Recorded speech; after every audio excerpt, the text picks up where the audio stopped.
we have 4 simple rules. Number 1, we don't discuss politics, ever. Number 2, this is not a religious channel, and while you might hear people say, God bless you, or I'm going to pray for you, or I wouldn't have gotten through this without my faith, that's fine. What's not fine is to say, my God is better than your God, or here's why you're not getting into heaven. It's not going to fly. Number 3, we believe wholeheartedly if you can't control your tongue, then you can't control your life. So while on board, there's not going to be any cursing in the live chat, period. And number 4, there is no room for mean people on the lifeboat. Because we discuss very sensitive things from people's past in our group setting, we got to protect those people. The only way they feel confident and comfortable discussing those things is in an environment that is free of trolls and mean people. So if you're a mean person or you're a troll, we're going to block you for life. And if your account happens to be less than 24 hours old, we're probably a little suspicious right from the word go. Why? Well, because there are people in this world who enjoy being cruel solely for the sake of being cruel. It's not going to fly here. But if you're here because you're trying to get sober and live your best life, then you might find that the lifeboat is just that, a lifeboat. I'm Captain Tommy Scoville, and we will see you on deck.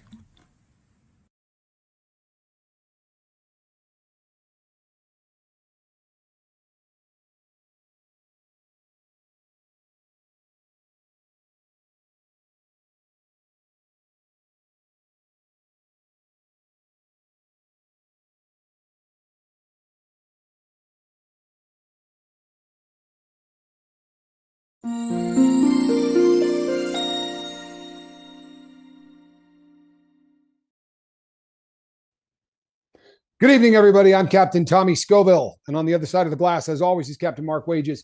We're glad that you're here, and you know what? Everything went smooth, didn't it? Like we're on, we're pretty close to on time. Everything is, boy, I'm just feeling saucy. I really am. But you know what? I didn't turn off the ringer on my phone. I probably ought to do that real quick. That's right. If not, I am guaranteed that I will get a call. So let's turn that up. So before you get started, real quick, I want you to tell me something, just real quick, like. Can you see that when I do that? Do it one more time. Oh yeah. Okay. So you know where I'm going with that, right? I do. Okay. I do. So awesome. So it's been a day. It has been a really, really wild day. There are I was telling Mark right before I went live. I don't know that we should even bother with this show because I think I talked to all of you today. Today was one of those days that I was out of town. And I needed to kind of catch up, so I started to reach through some emails, and very often that is a process that just is emails. But sometimes there are people that need to speak to somebody. And boy, I talked to a lot of you today, and I am not complaining. It was great, it really was, and it dovetails beautifully into today's topic. It really does. So if you saw the thumbnail, there's a lot to unpack on this one, but. Yesterday is history and tomorrow is a mystery, but today is a gift, and that is why it's a present. I like it, Buddha. I really do. I like it. So I hate the self-help industry. We're gonna lead off with the I hate the self-help industry. First of all, it's billions and billions of dollars, and that's just in the good old US of A.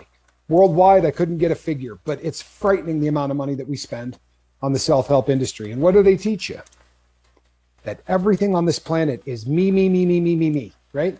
How to get yourself happy in 5 days, how to get this in 5 days, how to do this for yourself in 2 weeks, how to do this for yourself. And it's me. Very interesting statistic that I came up with. 90% of people in our country say, hey, Johnny Scoville, good to see you.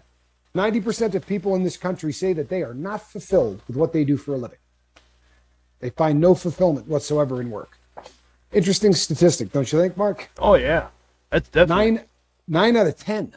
Wow, big number. Pathetic, right? Yeah, big number. That is damn near everybody in this country, and it gets you wondering why. What is it about work that in this country that makes people feel so unfulfilled? And here's what it comes down to, in my humble opinion. You can get really excited about things that happen to you at work, right? You can get fired up. You can get all kinds of reward. You can get good money, right? All of these things that happen with work.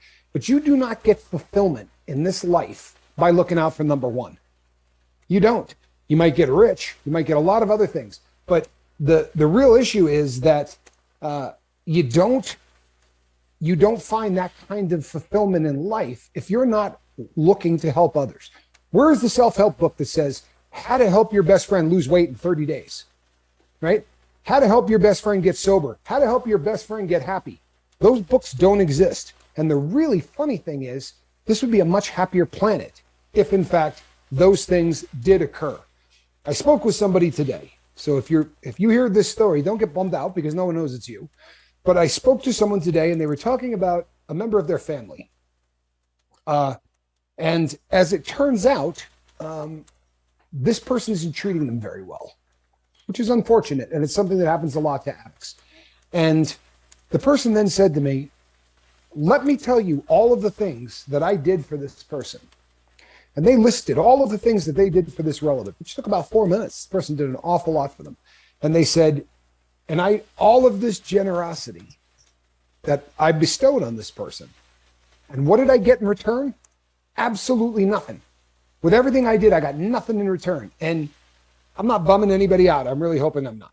But generosity is doing something for someone with absolutely no hope whatsoever of getting any kind of a return on it, ever. Right? Generosity is doing something for your fellow man or your fellow relative or your whatever the case may be with zero hope at all or expectation. So when this person says, let me tell you how generous I was with this person and they did nothing in response, you weren't generous. I'm not trying to be a jerk, but you weren't. What you were doing was you were hedging your bet for a later date. You were helping this individual out knowing that, down the road, I might need to call on this person if I find myself in a pinch. Well, that's not generosity, right?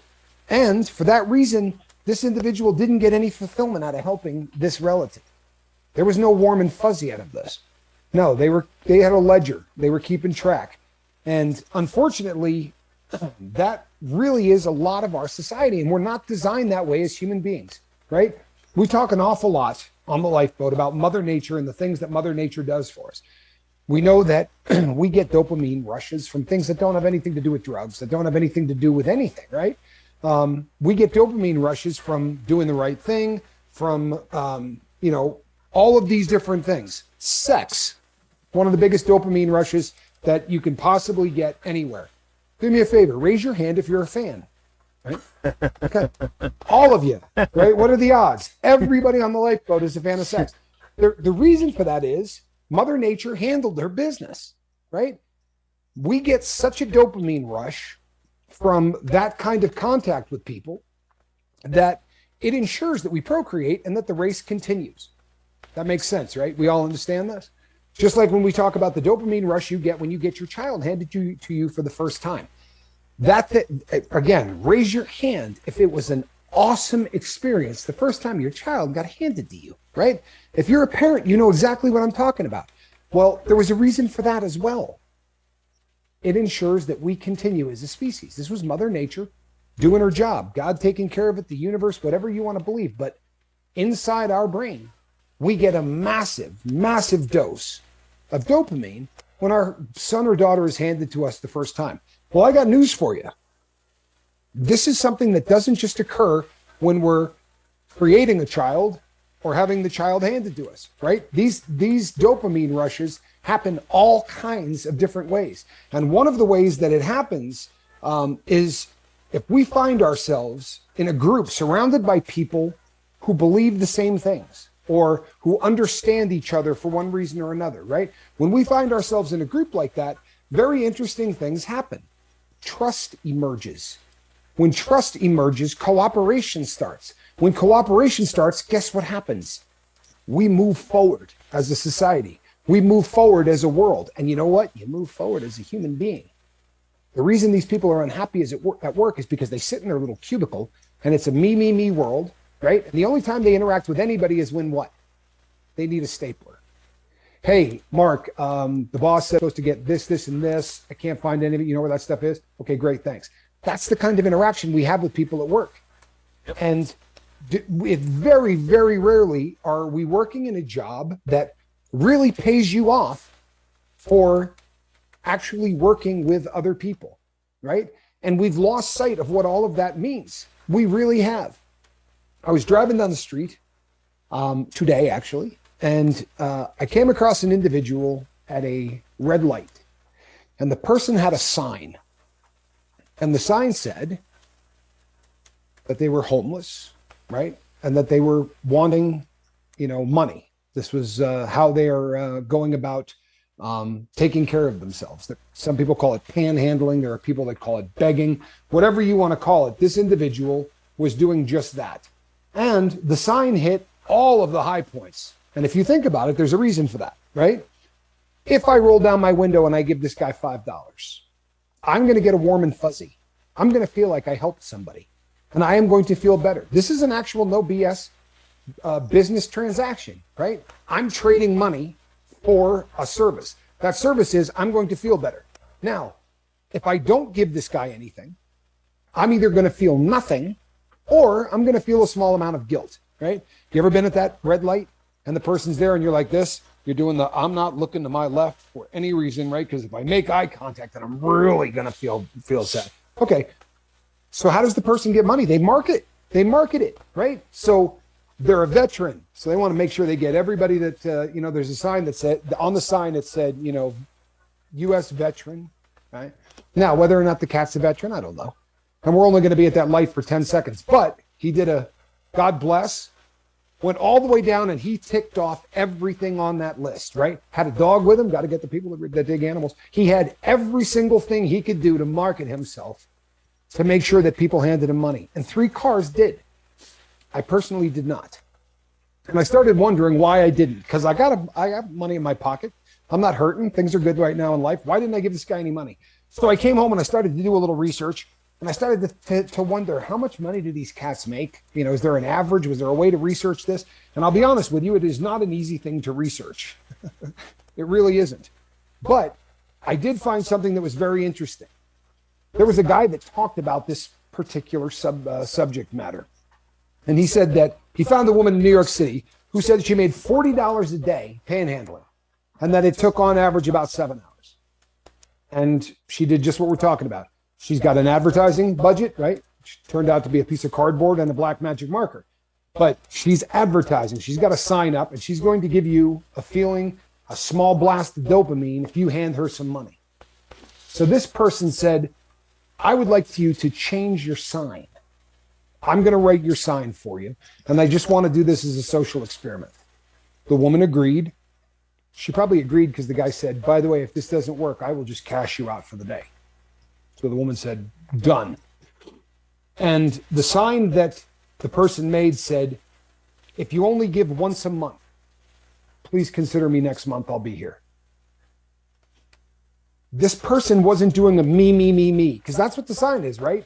I'm a veteran. I have a dog. I need money. I'm homeless. I need to get to me. This person concentrated on the other, right? This person put a sign up that said, hey, I understand that you can't give to everybody. That's really what the sign was saying, right? So if you only do this once a month, how about thinking of me next month?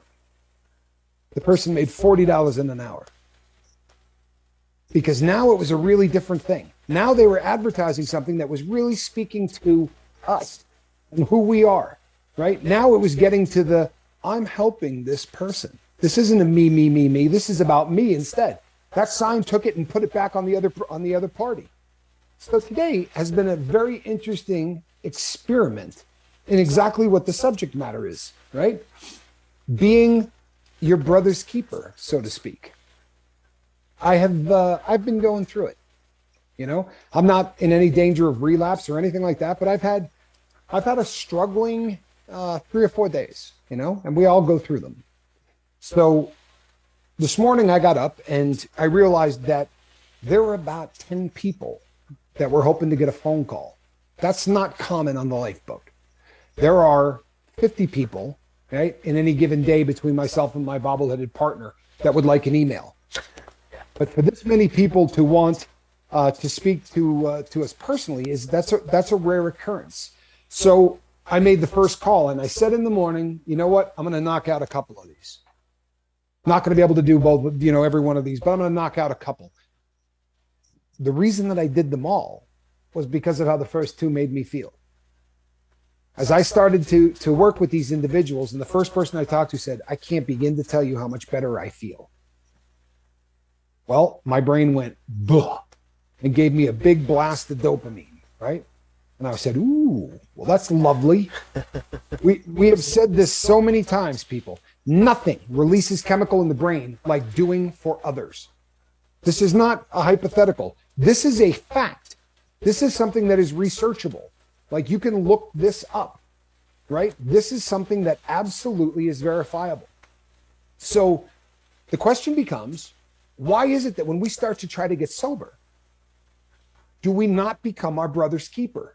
In fact, very often we go a completely different route, right? And the people in the community who help with this type of thing give us some really, really unusual advice. One of the things that you hear constantly is, if somebody is really struggling with their addiction, what you need to do is crap on them, right? I mean, they call it tough love, but more often than not, tough love is crapping on somebody. You can very easily say to somebody, I'm not going to pay for your drug habit. I love you. I'm not going to pay for your drug habit, but I'm going to be here. If you need anything from me, other than me paying for you to go get some dope or some booze, I'm here for you, right? That will do a couple of really great things. Number one, it will give you a release of dopamine that is going to make you happy, and it's going to make you more solid in your own damn recovery. Truthfully. The other thing it's going to do is, it's not going to create a rift between you and somebody that you care about. And this is something that you think a lot of, you can think about family members, right? Because when we start talking about this tough love garbage, you're usually thinking about family members, because that's usually the advice you get is from that type of a thing. However, just like I was saying a second ago, when you get a group of people together who all have something in common, then respect and trust are instantly born, right? Because of the fact that we all have something in common. Have you guys ever watched a show called Deadliest Catch? Yeah, it's a great show. Mark is nodding profusely, so yeah. I know my bobbleheaded partner has seen it. It's a crazy show. Yep, it's a great show, and with Sig is the actual main character. Usually, he's the one that did all the spinoffs and has his own seafood now in the freezer section. Yeah. So, yeah, you're absolutely right. Dangerous. And it's funny that you brought up Sig, because I am going to be talking about him. Oh, cool. So, I am so angry with my spouse at the moment, and I feel like crap. I'm going to go do something nice for him right now. I love it. That's awesome. I love it. That's I love it. Get paid. That's right. So, yeah, for real, there's a paycheck in that. That paycheck will be dopamine, and you will feel better. And it's a beautiful concept. I love it, Heather. So, I was watching an episode of that show, and I was watching it because somebody made a reference to it. So I went and turned it on, because I thought that this was something that would dovetail nicely into what we're talking about. So if you've never seen the show, the concept is fairly simple. These guys have one of the most dangerous jobs in the entire world, right? They're commercial fishermen in Alaska, and they're going for crab. So there are these very big metal pots that they drop over the edge of a boat that is rolling in 30-foot swells, right? What could possibly go wrong? Well, the reason that people watch it is this kills about as many people as any occupation out there. I don't know the exact number, but trust and believe this kills a lot of people. If by some chance you screw up and end up in this water, since it is in the Bering Strait, you got a couple of minutes before hypothermia sets in, at which case you sink to the bottom, and that's the end of it, which is one of the reasons they call this Deadliest Catch. And there are dozens and dozens and dozens of boats that are going out, all competing for the same crop, so to speak. About 6 of them have cameras all over them, and they track the new guy and the veteran and the captain and all of this, and there are storylines that sort of weave in and out. Well, in one episode, on one of these boats, the storm got ugly, so ugly that every boat out there was just pulling pots in. They weren't going to leave them in the water because they weren't sure they were going to be able to get them out. So they're pulling all of these in as fast as they can, and they're getting them on deck. And this boat that we're referring to got them all in. So there's not much to film anymore. So they pulled up next to a boat that didn't have cameras on it, and they filmed them. And there's a rivalry that goes on between these boats. They do practical jokes to one another. They're always trying to send somebody someplace where there isn't crab because they're all fighting for the same number of crab, right? And there's, it's not something where you can do it for as long as you want. There's a very short season, and you can only catch up to a certain amount, and it's very complex. So, as you're watching this other boat pulling in its pots, and these guys are celebrating because they're already done, a wave comes and takes a guy off the boat and dumps him in the water. And the panic that sets in, even the cameraman can't keep the camera, right? Everything changes, and everybody starts yelling, "Man overboard, man overboard." So the boat with the camera on it turns around to try to get this guy because they got a better chance than the boat that dropped them. And they go to where they think he might be in the water, and it's really tense. And of course, they go to a friggin' commercial right when you're really stressed out about it to sell you something. But they find this guy in the water, and they pull him up onto the boat with the cameras. And he's not out of the water yet, so to speak. I mean, he's out of the water, but he's not out of the danger because this water is really, really cold. So they strip this guy down as fast as they can, and they get hot blankets and everything else on him. And when they get him somewhat stable down below, the captain goes down and he brings a cup of coffee down to the kid and hugs him. And he hugs him the way a dad would hug their kid. And everybody on that boat, there wasn't a dry eye. I mean, watching this episode was emotional. This is not somebody from their boat, right? This is a competitor. This is an enemy for all intents and purposes. But they're all crab fishermen. And they all know that the biggest fear is getting dumped off of the side of one of those boats. So these guys did every damn thing they could. And they were stressing. And if you could have seen the hug that this guy gave this guy, I'll make you a promise. There wasn't a person on that boat that was not more fulfilled on any day ever as one of those fishermen. Not the day that they hit 40 tons of crab and they had the biggest season. That day was the highlight of their careers. Every one of them. Right? They did something massive. They didn't get crab that they were going to go sell at 11 a pound. No, they saved some cat's life. Right? And not just a person that knows exactly what they go through every single day. They know the same pains, they know the same struggles, they know the same fears, they know the same risks, right? That's the lifeboat, people. That's who we are. That's why all of us come here and feel a sense of camaraderie the second that we step onto this boat. That's the reason that when somebody gets here, everybody goes, "Hey, man, welcome to the boat," right? Hey, we get it, right? Yep. We absolutely get it. We are the only people, right? Yep. I'm sorry, Mark. No, it's okay. I was just saying it's happening a lot in the chat tonight, actually. That exact thing. So yeah, I didn't mean to interrupt you. Does not surprise me. Yeah, sorry about that. No, you're good. We are the only people who understand what everyone else is going through. We're the only people that you don't have to explain all of this to. And I got a dose of this today because I got these people on the phone. And the first one, I was probably a little bit more, I don't know. I probably took a little more time. By the second, third, and fourth phone call, fifth, sixth, seventh phone call, I was going, all right, so what's your drug of choice? So how long have you been on it? There was no explanation that any of these people had to do. Well, let me explain to you how I ended up doing something like heroin. Well, I don't need that explanation. Let's get to what's bothering you right now. Let's get to what your goals are. And in every single case, I was able to give these people some assistance, right? And Mark and I were talking right before we went live today. People, would you like to see all of the credentials that my bobbleheaded partner and I have? It would be a very short show, right?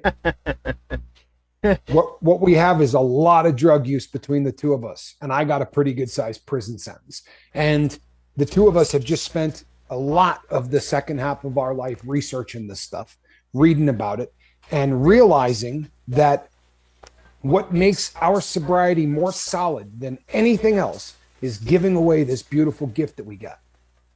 Well said. Plain and simple. Thank you, Mark. Yeah. But it's the truth, isn't it? Oh, yeah. I mean, it's so true. I can't, we can sit here and talk about it all day long, but there's really not a word for it. It's just there, And I know we talk about that a lot, and that's why, because it is something special that we have. And I don't take it lightly. Tommy doesn't take it lightly, and I know you guys in there don't either. And that's what makes this place special. It's all of us together. It's just a great thing. So You know what? Heather Joy says, I felt something so special within the first few minutes of my first time checking you guys out. You know, the that's such a beautiful thing. It really is. And you know what? We deal with this every day, right? We deal with people who say really nice things, and neither of us are worth a fart at it. To be really honest, I mean, you talk about two guys that are not cut out for praise. yeah, And I think that this is probably something that that addicts in general deal with, right? We're not good. We're not good at praise. We're not good at success. We're not good at a lot of those things. And I never want to come across as a jerk when we don't take, the stuff. We appreciate the hell out of everything nice that people say about us. It just kind of makes us uncomfortable. exactly. And there's a lot that you got to unpack when you start doing what we do. There's a lot of stuff that you got to kind of take into account that we never have before, right? We're, like it or not, this is a virtual boat with two captains. So we are leaders of about what, 3,400 people, Yep. right? That's heavy. So you end up reading stuff about what it means to be a leader and what it means to be a good leader, right? And it's a very heavy concept, and at times it almost feels burdensome. Not what we do, but this hey, we're leaders things, because we're just two drug addicts Yeah. that are going through exactly what you guys are going through, and thought that this is a great platform for people like all of us to get together and help all of us.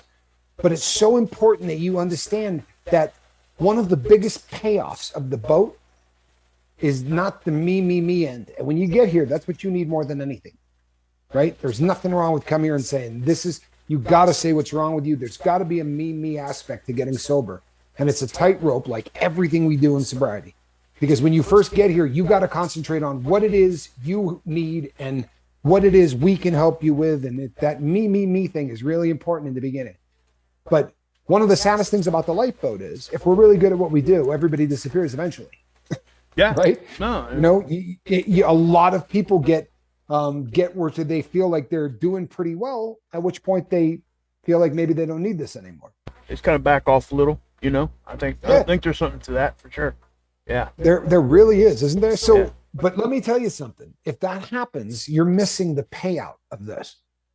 Because I promise you, what is going to take your sobriety to the next level is not when you listen to us and you make a list of 5 people that you're going to call when you're hurt. It's when you're on a bunch of people's 5. When you become one of the 5 people that 25 people are going to lean on when they get a chance, it's going to change your life. When Mark and I said we really needed to come back because the lifeboat was such a key part of our sobriety, this is addicting. You understand? This part of what we do is addicting. The more you study the whole leadership thing, we're not in charge. Right. This isn't about being in charge. It's about taking care of the people who are in your charge, right? All of those people that are within your sphere of influence. It's about taking care of them. It's about taking care of who is in your charge, not the other way around. There are so many great cliches on this, and we talk all the time about why cliches are great, right? Yep. Cliches do not become cliches because they're a suck concept. They become cliches because they're a rock solid concept. And one of my favorites has always been, nobody really cares how much you know until they know how much you care. So I was talking yesterday, or maybe it was the day before, or the last show, I don't know. But I was talking about what I do for work, right? We sell watches. And when you do this, you end up meeting a bunch of other people who sell watches, right?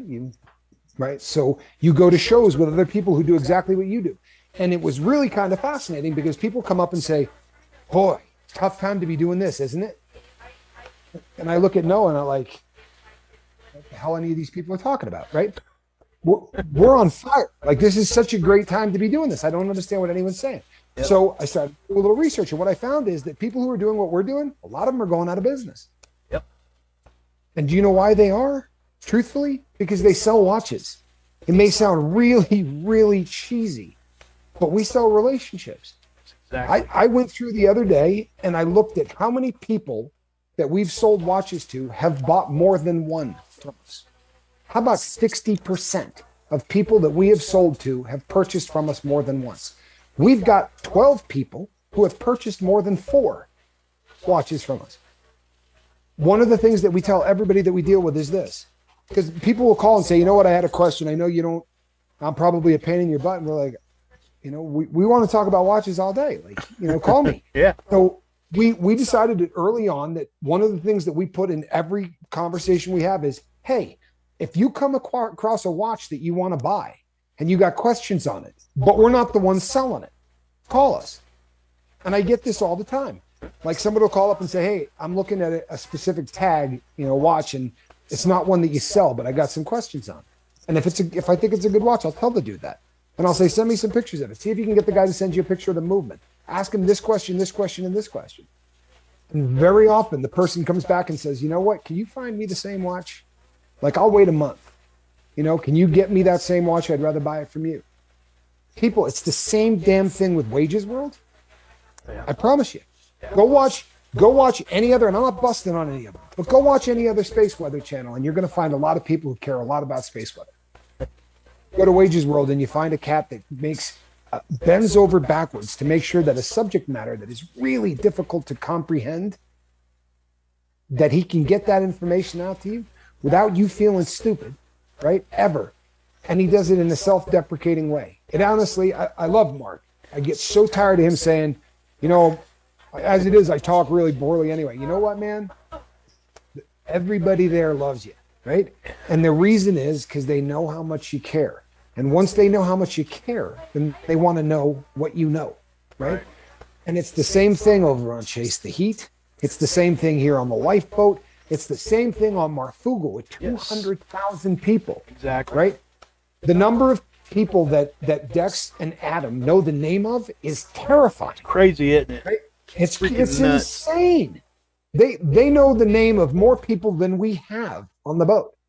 Right? It's astounding to watch.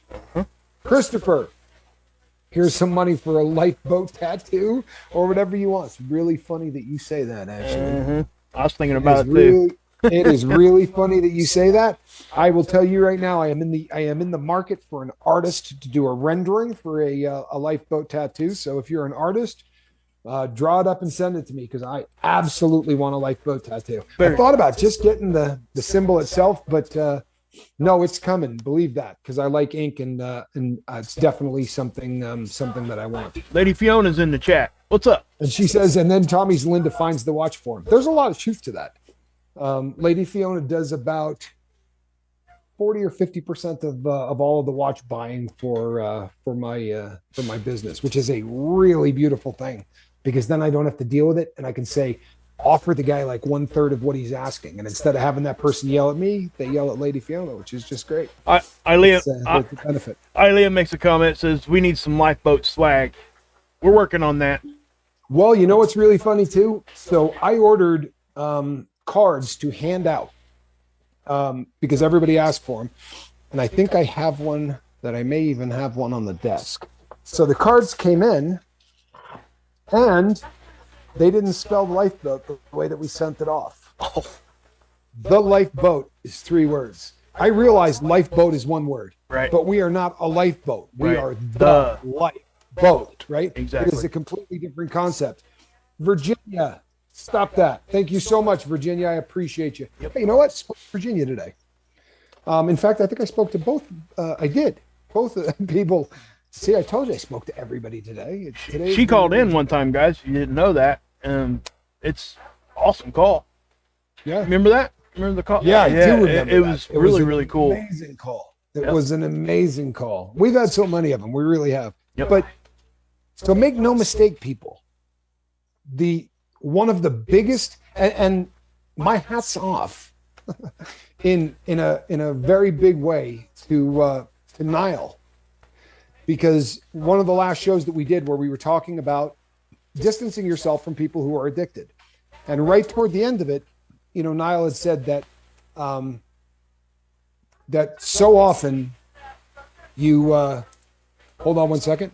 Go ahead. I disagree with the customer service analogy because it's misleading. But you are right when you say you are selling a relationship with a product, but not sure if it helps. Oh, but it does. And I'll tell you why, Niall. what we sell, like I'm not selling $20 watches. So there really is a level of trust that is required for somebody to lay down $8,000 online to buy something that they don't have in their hand, right? That takes a level of trust that is, in fact, I could read you a couple of things that people sent where you really do need to build a relationship. These guys that complain that they're getting their butts kicked, you know, they've got 30 Rolexes in their store, but they're not willing to talk to anybody. I mean, the average person that buys a Rolex from me, I talk to probably 25 times before they pull the trigger on a Rolex. It's an expensive investment. I mean, honestly, it's like buying a car. And these people really have to have a faith. And just to give you an example, there are 6 watches we're sending out as Christmas gifts to people who aren't going to give us $1 for it. Because these are all people that, you know, bought such a large amount of stuff from us this year that, you know what, they're getting a Christmas gift. And it's not going to be a card that says, hey, we really appreciate all of your business. No, we're sending them a micro rotor, right? We're sending them a watch that's worth $1,000 because the relationships that we're building are really what's keeping us in business. But as I was saying, Niall said last time that, I was saying you really got to be careful. And if there are people in your life that are still in the life and they're still using, you really got to be careful because they can drag you down. And Niall told a really poignant and beautiful story about a woman that is definitely still using, and she's still using his drug of choice. But he, you know, as he said, if an addict doesn't reach out to those people, then no one is going to. Now, I think both parties, all parties involved, sort of harped on the fact that you got to make sure you're solid in your recovery before you start doing that. If you're 4 days sober, you might not want to be heading into bars to talk to people about getting sober. Right. But once you start to feel like you're getting a little bit of confidence, and Systroming, is there a way to just block Blue Dazzle Bug at this moment? Can you just sort of? She got Systroming in the comment. That's not a lot. She told Fiona to get me a case of Vegemite and Systroming for Christmas. Don't make me. Don't, you can take Alan Valentine with you. Don't make me put that in the banned words here on the channel because I will. It should be. No, Alan actually sent her a something with Vegemite on it that he suggested she got me for Christmas. Alan and I spoke today. He's lucky I still speak to him, period. But Niall's right. Because if you're ever going to get to a level of sobriety, the people that you meet that are just, I mean, really rock solid in their recovery, so often it's because they've come to realize that the gift that they've been given is the greatest gift in the world, and them giving it away makes them so much more solid. I mean, truthfully, it's one of those things that you find people that very often the reason that people become sponsors is not because they think there's so much to give, but there's so much to get, right? There was so much benefit in you being a sponsor for somebody else, and the benefits that you get from going out of your way to help someone else. Honestly, and especially when you consider that, you know, we're those guys on the boat. We really are. You know, when we pull somebody onto the deck and we get them into warm clothes and you got the opportunity to go down, the only difference is that hug, you know, would have been not just the captain's, but every single person on the boat. And I think that's really sort of where that goes. What does Vegemite mean? Vegemite is the most disgusting thing on the entire planet. It is made from yeast. I think it's honestly like the scrags on the bottom from a beer vat. And they make some kind of spread with it that they have the audacity to compare to peanut butter, which is really ironic because one tastes good and one is just absolutely foul. Right. Kyle says, I just meant the analogy is not where most people are at psychologically, even though it is a good analogy, if that makes sense. Oh, no, I understand. Yeah, for sure. Actually, that does make sense. Yeah, it does. Okay, hold on. Ultra MAGA. Yeah, I was going to read that. Go ahead. Says, personally, I need tough love when I was in active addiction. You can only carry an addict so far until they start bringing you down too, if they're not showing any signs of change. Agreed. Yes. To an extent. Yep.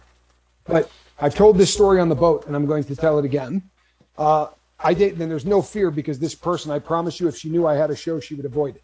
But I was engaged to a girl years ago, and her mom, when her was trying to help her son get sober, and he came home one night drunk, and she said, "You're not coming into my house drunk.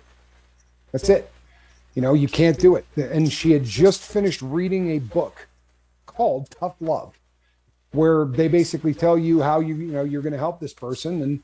And so she did what the book told them and said, "You are not spending a night in my house, under my roof after doing what you did." We had an agreement, and she sent him out. And it was the last time she ever saw him.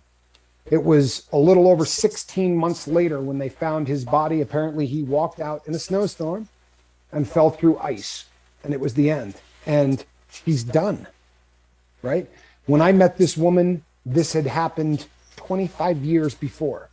She's done, absolutely done. And the number of people today in this country who are going to die behind a dumpster because somebody told somebody along the way that what you do is kick them out. You can't save somebody who's dead. Tough love, I agree. You can say to somebody, "Look, I am not going to facilitate your drug use. I am not going to let you steal from me, but I'm not going to turn my back on you either. That I am going to be here for you, and there's nothing I won't do for you, but I will not buy you drugs. I will not, be codependent in this to keep you getting high." To me, that's tough love. To me, that is completely, absolutely legit. Where I draw the line is that I'm kicking you out of my life, right? Until you get sober, you're gone. Well, in the course of this show today, there are going to be 10 people that die in the United States from drug overdoses. I don't think anybody should be kicked out. What do you think, Mark? Well, I got a couple things to say on that because I completely agree with what you said. And one of the things I would say is we can actually point back to some of the things and some of the people we've talked to here on the lifeboat. Like Cindy. She did the interview. She lost her son, guys. Okay. I promise you, she would have done anything to be able to show him any kind of love one more time. Yeah. And, and I know that doesn't directly apply to what we're saying here as far as like, "Hey, I'm pushing you away," tough love type of thing. But she has said to me multiple times, because she's my personal counselor, right, the medicated assisted treatment that I go to. She has said multiple times that, if I just had that one more time, maybe I could have helped. Maybe I could have done this. And we got on the subject of the safe injecting sites. And she said, "You know what?" She said, "I used to have a different opinion, but I have a completely different one now because I have a different perspective." And the perspective is she lost her son. And if a safe injecting site would have kept him here, she would have done anything and everything she could have. And this is what we're talking about here. And from my own personal experience, not on a drug issue, but my son, we had, really did some stuff when he was 18 here inside my house. And we were considering, kicking him out. And through the heat of an argument, my wife told him to leave. Well, the first thing I did was go get him. Grabbed him. I grabbed him. He was at the corner, and I made my other son go get him because I knew what would happen, right? If he was to walk away at that point, I may have never have had a chance to have a relationship with him at all. So I was willing to swallow that pride and swallow all that stuff because of that. Because I was going to punish myself in the end if I just let that go. And I was not willing to do that. And it is just one of those things, guys, that, you really have to weigh that out. And I think it also points back to where everybody's situation is individual. And you have to pivot and move per person. You can't treat them all the same. It's just not, doesn't work that way. But yeah. Amen. So. And I think the greatest thing that you just said is you really got to weigh that out. Have I heard people come here just like Ultra MAGA is saying right now, and I'm guessing that's a Joe Biden supporter. No, I'm just kidding. So I have heard people come here who said, tough love saved my life, and I believe in many cases that it probably has. A lot of it, I think, like you say, every situation is different. It really kind of depends on what exactly it is the person's on. Right. I would probably be more apt to kick someone out who isn't on something that has a really excellent chance of overdosing, because that to me is, it's terrifying to kick someone out and have an opportunity to. We want the person not dead. And in this day and age, here's the problem, people. Let's say it was my son. I'd rather have him shooting up upstairs than in an alley doing it. Now, do I want that happening in my house? No. If my house was a safe injection site until I could get him help, until I could do whatever I needed to do to get him sober, the reason people die from fentanyl is because there's nobody there when that person gets high. When they stop breathing, there's nobody to see them stop breathing. And it's 300 plus people a day just in our country, right? 300 sons, or daughters or brothers or sisters or parents. It's terrifying.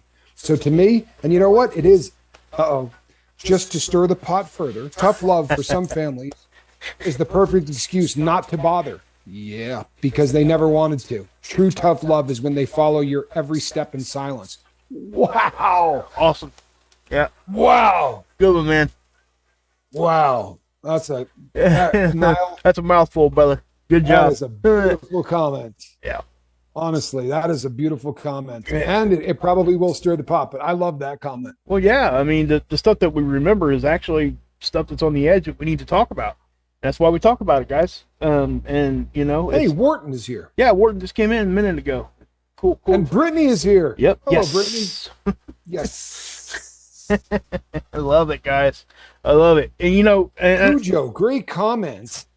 And with the tough love thing, guys, you know, I think tough love takes on multiple different definitions. No question. I really do. No question. I've told this story before, and I've heard people. I mean, this really gets people's attention. But I had a relative that the version of tough love. This relative said to me, "Do you know what I pray for you?"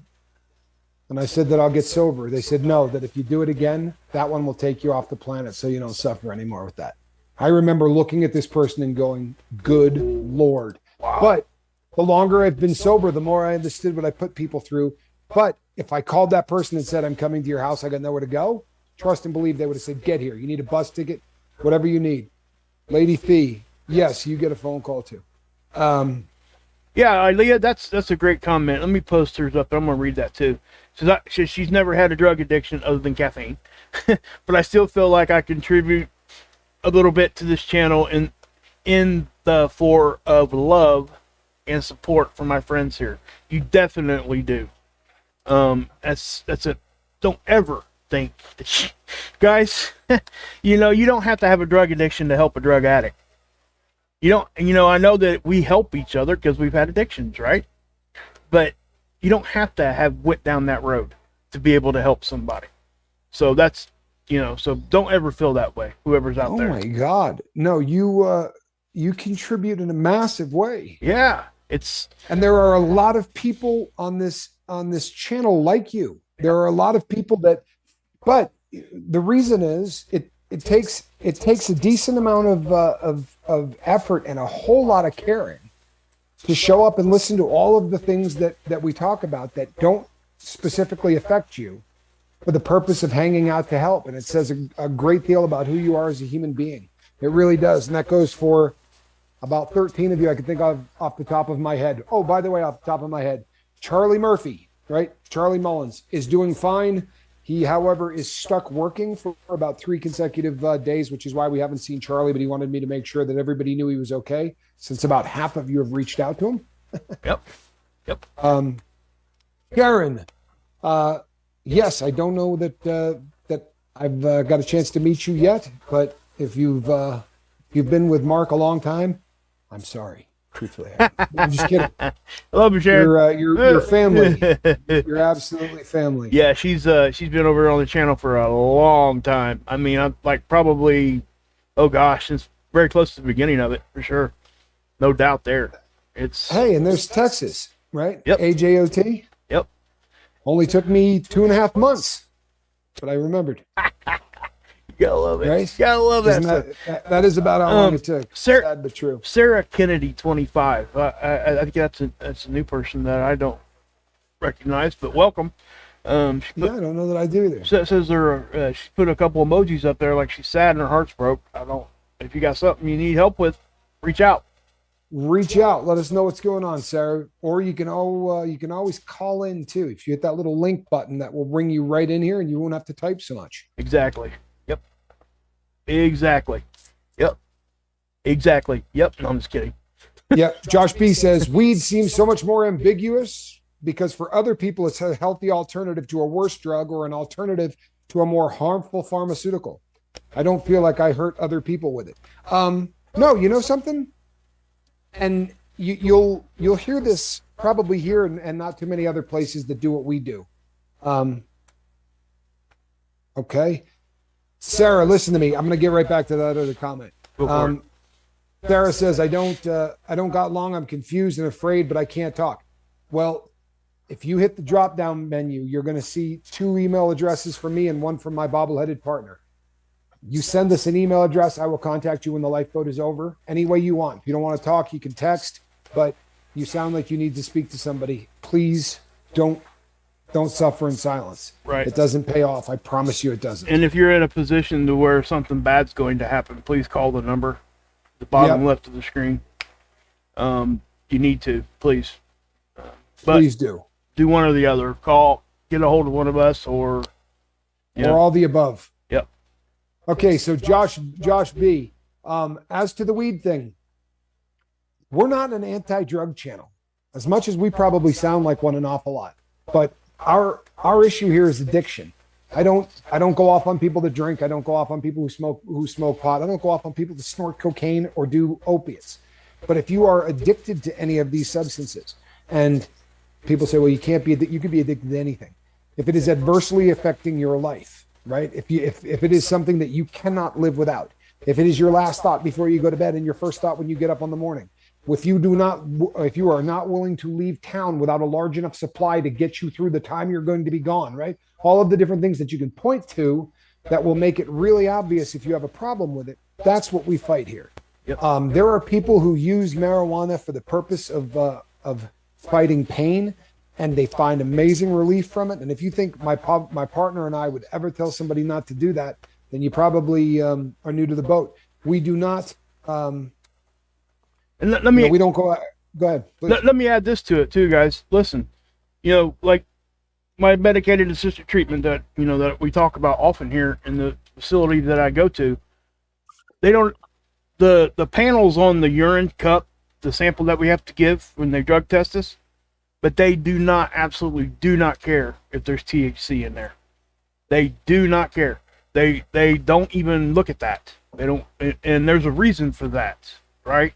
So they're doing kind of what me and Tommy are doing. They're kind of picking a battle there, I think, and they also realize that does actually help some people if it's done the right way.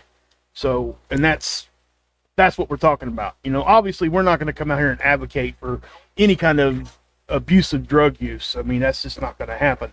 But we also recognize that there's situations and issues that people have in their lives that they 100% need some help. And, we don't ever want that to get twisted. But we got absolutely. We got Chris Allen here on the line with us. We got about 5 minutes, Chris, if you want to. And one thing first, because Niall said, at Sarah Kennedy 25 has to have an Irish connection. So obviously Niall is reaching it because Niall is Irish, but don't hold that against the lifeboat. You know what I mean? No, I'm dead serious though. Reach out to us. Yeah. I just put a one up in the chat, and that is for Sarah and for all of you that are telling her that you're precious and that we love you. And this is the lifeboat. This is what I was talking about. You people are the best. So we have Christopher. Yeah, just a second, Christopher. Let me add one more thing to that real quick. If you call the number to the bottom left, they will get you an international number. Okay. There's international help that's available there. That's probably a hole in our system here. I may need to add that just in case, because we do have a lot of international viewers. So maybe I need to find something like that for everybody to call if they need help. But anyway, I just want to add that. Arthur Manzer Jr. Send me an email at sober@myyahoo.com. sober@myyahoo.com. All right. And do that, and I will get a hold of you. I promise you. Okay. Christopher, how are you, bud? Can you hear me? I can. Okay. It's not causing like background audio or anything? Because you got me on the Zoom meeting thing, and I don't. Nope, you're good. No, You you're sound good. Sound really good. Okay. No, I was talking to Tommy earlier, and he's helped me out in the last few days, and I was struggling with a family member who had severe schizophrenia and is currently unmedicated, and yeah. Yeah, it's rough, Chris. It really is. That's a rough thing. I'm struggling with my own sobriety, and I get, when you go through trying to get sober, the universe sometimes doesn't care about it. You know what I mean?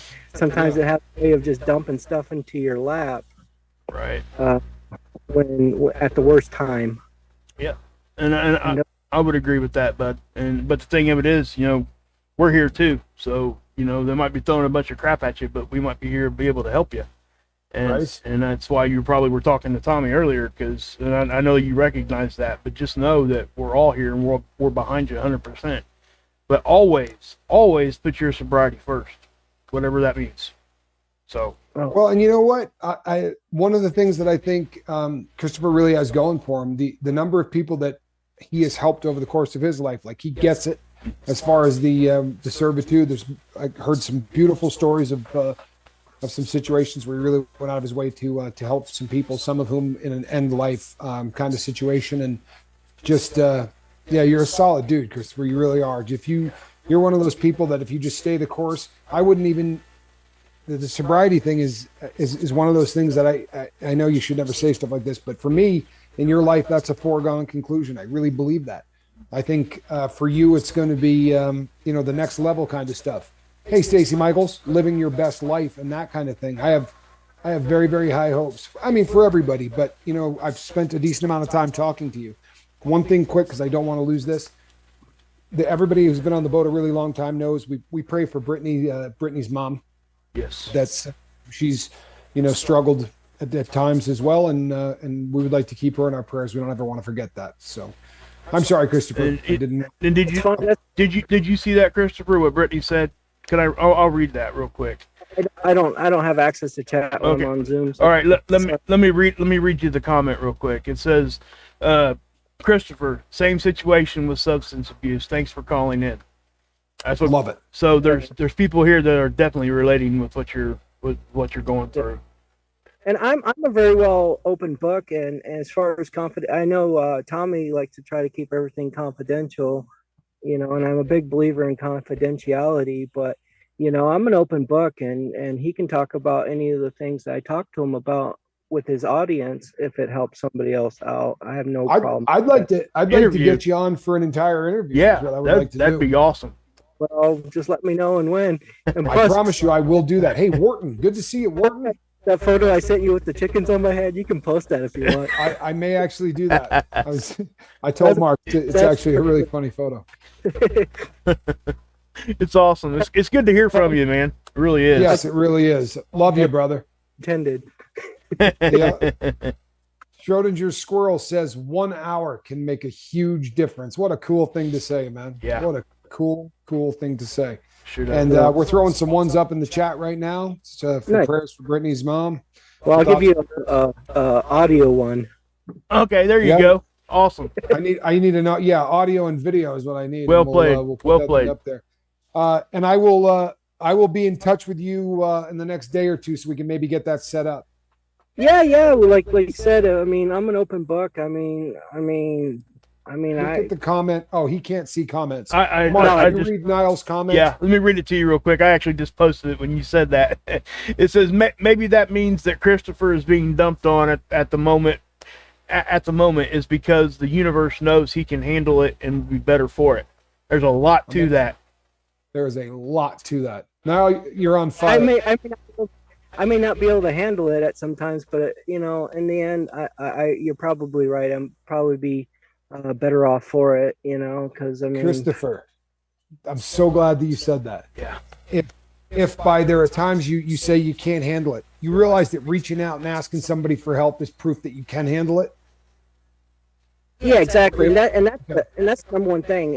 I don't, no matter what you're going through, I talked to Tommy about, me nearly ending my life, with a gun to the side of my head because I was so fed up with the world and I was so mad at God that the only thing I had control over was that, and I was going to show God how much He had control over me, and I was going to end my life. And you know what saved my life?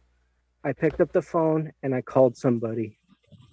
Amen. Yeah, that's Amen. you know I you. hope everybody just heard that. Yes, you reached out, and that is awesome. People, it's so important that, because I get this all the time too. All the time, someone will say, you know, I didn't want to have to reach out. You know, I couldn't handle it. Reaching out means you can handle it. That is how you handle it. Reaching out is handling it, right? It's the people who suffer in silence and end up doing drugs or worse, right? Like Christopher was just talking about. Those things happen from people that don't reach out, and that's not handling it. Suffering in silence is not handling it. Reaching out, building yourself, connection. Thank There you, you go, Leah. Yep. building yourself 5 people that you can call whenever you are in a position. And I promise you, when life goes from unbelievable to sublime is when you no longer are making a list of 5, but you're on other people's lists of 5, right? So you got your 5 people, you're solid with that, but there are people who are leaning on you. It will make your sobriety stronger. It will make your brain better. It will make you happier. And that, by the way, you can do tough love through that. Yes. Just don't kick people out. Just don't kick people out of your life. That's not love in any way. If you're kicking people out of your life, that's not love, right? I love what Niall said, right? Following them, you know, on stealth mode. That's awesome. That's tough love. Wasn't that genius? Yeah, and one more before we go here. Wharton just drops a real simple one, but it's awesome. Get a grip, reach. That's so awesome. You know what? that too really ought to be on a t-shirt. Yeah, it's so simple, but so in your face powerful. It's crazy. That really is awesome. Yeah. Flamin' Jackson, if I haven't told you recently, I love you, brother. I really do. Is he here? I saw someone made a reference to Flamin', so I assume he is. I must have missed him. I haven't seen him in Yeah. here. Oh, okay. Oh, there he is. Okay, cool. What's up, brother? All right, he Chris. Well, we'll go back in. Please do. When we're trying to get you on for an interview, it ain't going to try. It's going to happen if you want to do it. Yeah, So no question. And Chuck I'm Norris down. says there are people that are out there. Please don't suffer in silence. Everybody got that? exactly. Don't suffer in silence, people. We're in the wrong time of the year for it. Don't suffer in silence. Reach out. Okay, Miss Kennedy, if you're listening, reach out, please. This brings us to the top of the hour. Christopher, thank you for calling in, my brother. I really appreciate it. And you will be. I will be reaching out to you so we can get this set up. Niall says I would be interested in speaking with Christopher. Maybe you can put us together. Niall, I can. And I will do that. I think that's a great thing. Hey, Joe. Jody that you know. Got here a little late. Says he's going to watch on the replay there, I think is what he's saying. Hugs back to you, bud. Hugs back to you. Awesome, guys. Yeah, great call, Christopher. Yeah, T. Prada just said it. It's a good call. You know, it just goes to show you don't have to write a book to make a big impact. So Right? Such a great point. Right? Honestly. And you never know either. What you're going to say is going to reach somebody, and it's what somebody needs to hear. Thank you to Niall. Niall, I am going to make a very serious effort to put the two of you together. I think that would be a real benefit. I really do. So great call, Christopher. T. Prada says. Yep.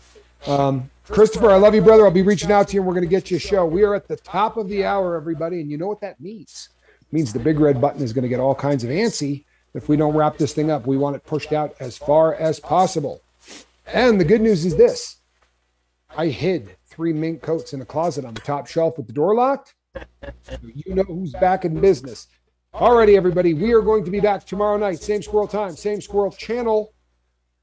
I'm Captain Tommy Scoville, and on the other side of the glass, Captain Mark Wages. and this lazy animal is a cat in a basket. Good night, everybody. We love you. Hold on a minute. Gotcha.